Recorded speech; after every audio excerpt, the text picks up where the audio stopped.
Welcome to this explainer. Today, we're diving into the sheer geological, biological, and human forces that make the deadliest spots on Earth so, well, remarkably lethal. We're going to look at exactly what happens when our unrelenting human curiosity absolutely collides with the unforgiving realities of nature. We're breaking down exactly why these 5 specific places kill people. It really makes you wonder, right? I mean, why do we keep visiting places that actively want us dead? It's this fascinating, maybe kind of crazy quirk of human nature to just push the boundaries of where we belong. So today, we're counting down 5 super-villain-level locations scattered right across the globe. These are spots fully armed with environmental weapons, extreme heat, deadly venom, crushing altitude, total isolation, and toxic chemistry. Let's get into it. Okay, let's dive into this. Number 5, Death Valley. Situated right in the Great Basin, right there near the California and Nevada border, this environment is honestly just as unforgiving as its name suggests. 135 degrees Fahrenheit. Think about that for a second. That is the absolute highest air temperature ever reliably recorded on Earth. At that extreme, the heat isn't just hot, it's relentlessly oppressive. It completely overwhelms your body's natural ability to cool itself down by sweating, which rapidly leads to severe dehydration and heat stroke. If you ever found yourself stranded out here during the summer peak, it is for sure a place you simply wouldn't survive for very long. But, what's incredibly poignant here is that this seemingly inhospitable land actually carries a really rich human history. It's the ancestral home of the indigenous Timbisha tribe.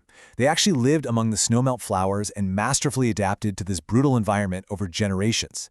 Yet they faced severe systemic difficulties from the U.S. government, which repeatedly tried to push them off their lands. It wasn't until 1982 that the Timbisha were finally officially recognized.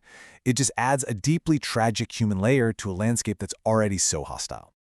Moving right along down the countdown to number 4, Snake Island, or officially Ilha de Queimada Grande.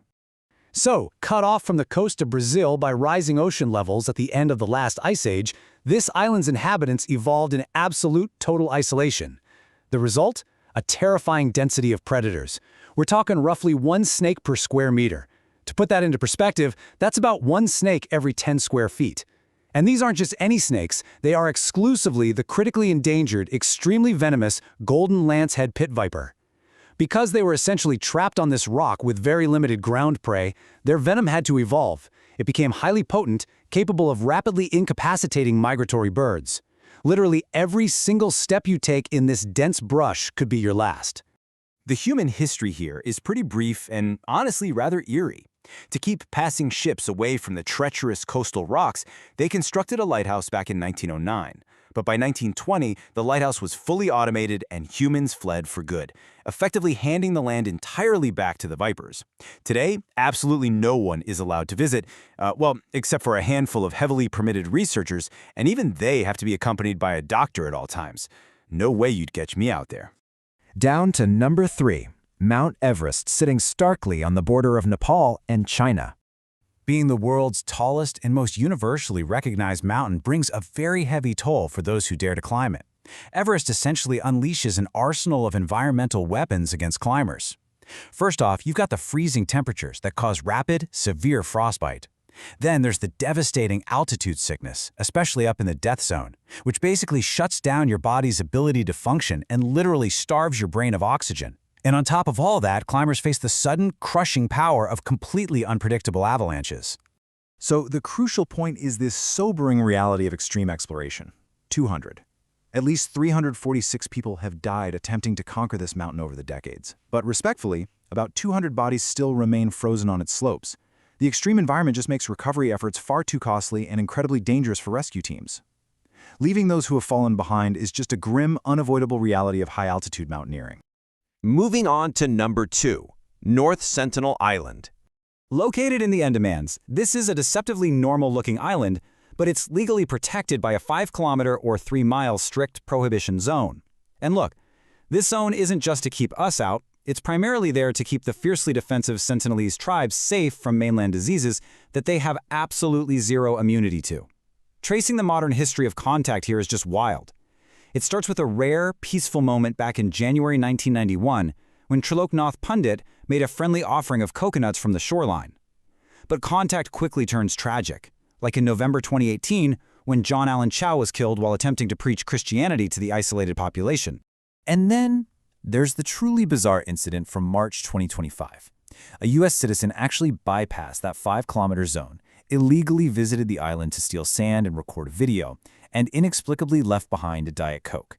He was promptly arrested by the authorities, which means, leaning into the absurdity of the situation just a little bit, this completely isolated tribe will likely never find more Diet Coke.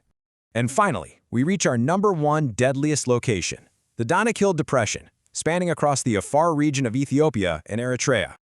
Sitting roughly 125 meters, that's about 410 feet below sea level, this massive valley is a completely alien landscape packed to the brim with active volcanoes.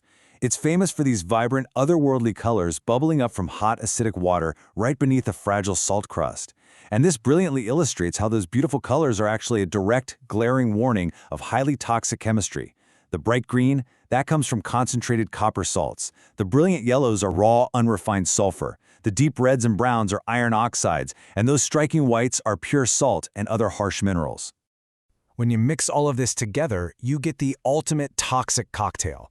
You are dealing with incredibly hot ambient temperatures, a constant venting of toxic, lung-burning gases, and completely unpredictable bubbling pools of lethal sulfuric acids. This entire region is actively and aggressively hostile to any form of human life. It's stunningly beautiful, but it is absolutely deadly. Which brings us right back to where we started, leaving us with this final provocative thought. Why do we keep testing our luck against a planet that clearly, in so many places, wants us dead? It really forces us to turn the mirror on our own endless fascination with extreme geography and our relentless drive to explore the unexplored, no matter the cost. Thank you so much for joining me for this explainer. I hope this leaves you eager to learn more about the incredible yet profoundly dangerous forces shaping our world.